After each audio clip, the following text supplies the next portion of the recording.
Greensboro just delivered 1,719 units in the last 12 months. That's the most in nearly a decade. Vacancy is up while rent growth is very stable. And if you're reading those headlines at face value, then you're going to miss the bigger picture. I'm Philip Jones, a licensed general contractor and commercial real estate broker here in Greensboro, North Carolina with NAI Piedmont Triad. And in this video, I'm going to break down the 2025 quarter four multifamily market so you can know vacancy, rents, absorption, what's trading, what's building, and most importantly, if you're an investor, a developer, or operator looking in this market, this is the information that you need to know. Because here's the thing, the headline numbers can look soft, but when you get to know the full picture, the market is telling a completely different story. Let's get into it. Before we get into the numbers, let me tell you why this market even matters. Greensboro is a part of what they're calling the battery belt, which is a stretch from the Midwest all the way to the South. Toyota just opened up its battery plant right here in Randolph County, and that gave us 2,000 plus jobs. Also here in the Greensboro market, we have a booming aviation industry. Honda Aircraft just expanded its headquarters with a $55 million investment and over 290 jobs. And we also have Jet Zero moving its headquarters from Long Beach, California to right here in Greensboro with an investment of over $1 billion. And they said they're bringing over 14,000 plus jobs to this area. We have UPS that's open in Alamance County, and we also have a 1 million square foot Amazon distribution facility right here in Kernersville. So there's a lot of action and economic drivers in this market to be aware of. The population grew here 3.9%, which is above the national average at 3.1%. I want you to keep that in mind here as we go through the numbers, because that is showing us long-term drivers for this multifamily market. So what happened in 2025 and what's coming? I'm going to be talking about the year as a whole in sub-segments and also just the quarter in this segment, but I would like to break down the whole year as well because, hey, this is the end of the year and we have to see what we're headed into next year in 2026.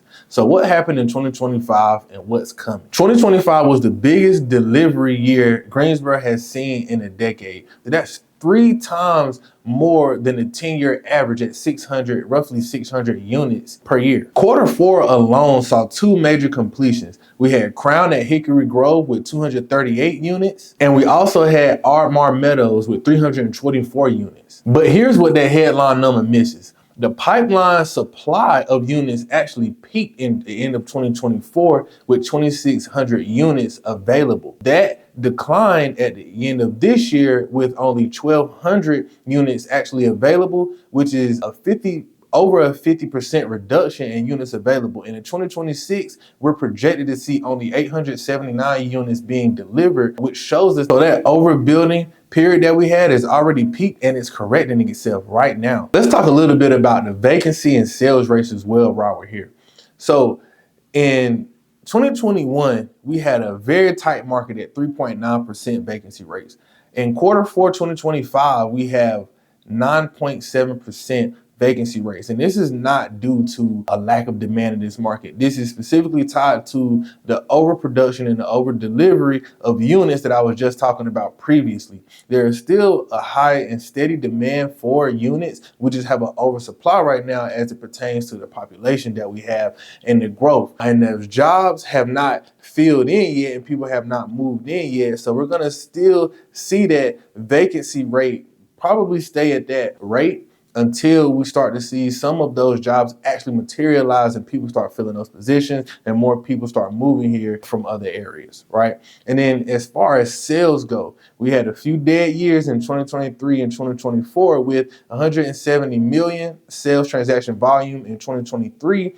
And we also had 120 million in 2024. So it actually dropped from 2023 to 2024. But in 2025, we have had 285 million in total sales transaction volume, which is a huge increase. And we saw private capital and institutional level capital come back into the Greensboro market. Now let's look a little deeper into the vacancy rates and behind the numbers of what's going on really in this Greensboro market. So let's dive deeper into the numbers that we have behind this whole vacancy situation. And let's drill into the numbers so that we can see exactly what's going on here. So we have an effective rent growth of negative 0.3% and an asking rent growth of 0%. So we're actually seeing landlords giving back a little bit of concessions to renters as the oversupply continues to be in effect here. But let's look at these vacancy rates by class level. Let's break that down. So we're seeing Class A properties sitting at 10% vacancy level, and then Class B and C properties coming in at about that 7 to low 8% vacancy rate. So that's what's really rounding out that 9.7% vacancy rate, because of course the new supply is all Class A properties, right? So that shows you that there's some value add potential here in this market. And Greensboro still averages about $1,200 a month compared to the national average of about $1,700 a month, which makes us one of the most affordable rental markets in the multifamily space in the entire nation, which is another demand driver for your renters in this market. So let's talk a little bit more about this capital that came back into Greensboro. Properties right now are trading for about $140,000 per unit, and that's way lower than the national average of $210,000 per unit. Cap rates are hovering in between about 6 and 7%, right at 6.6%, and that's roughly 100 basis points lower than Charlotte or Raleigh right now, which are the two other metro areas in North Carolina. Here's just a few of the notable deals that happened. The Heights at New Garden, 344 units sold for $60.2 million. Hawthorne at Bridford, 232 units sold for $41.5 million. And Arbor Glen, 96 units up in Rockingham County, that sold for just $130,000 a unit. Private capital accounted for about 75% of the money that were transacted in these deals, not just those three deals, but of the total volume that's happening in Greensboro. So we're seeing institutional level and a lot of private capital that's being activated while some of the sideline players are sitting back watching. So here's my read. As both a licensed general contractor and a commercial real estate broker, I can really look at these deals all the way from the capital stack to construction costs to closing and exiting. All right, absorption rates have dropped 25%. We also have 879 units scheduled to deliver in 2026.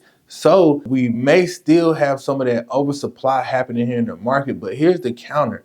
We have plenty of jobs coming to this area in the future years. So the long-term growth and trajectory of this market is very stable. I foresee that these vacancy rates will continue to shrink as these jobs continue to fill up, more people start to move here, and we start to see some of that delivered units start to decrease with the oversupply that we already have. So here's the bottom line on Greensboro multifamily heading into 2026. The overbuilding wave has already peaked and corrected. The pipeline is shrinking. CoStar and our other data points at our brokerage is projecting a vacancy to peak at some point in 2026, maybe early 2027, but that's going to moderate and decline because the economic anchors are here. And as those jobs start to fill up, we're also going to be having other companies moving here. I'm seeing a lot of activity on our economic development side of this market, not just Greensboro, but of the entire market. So we have really stable long-term growth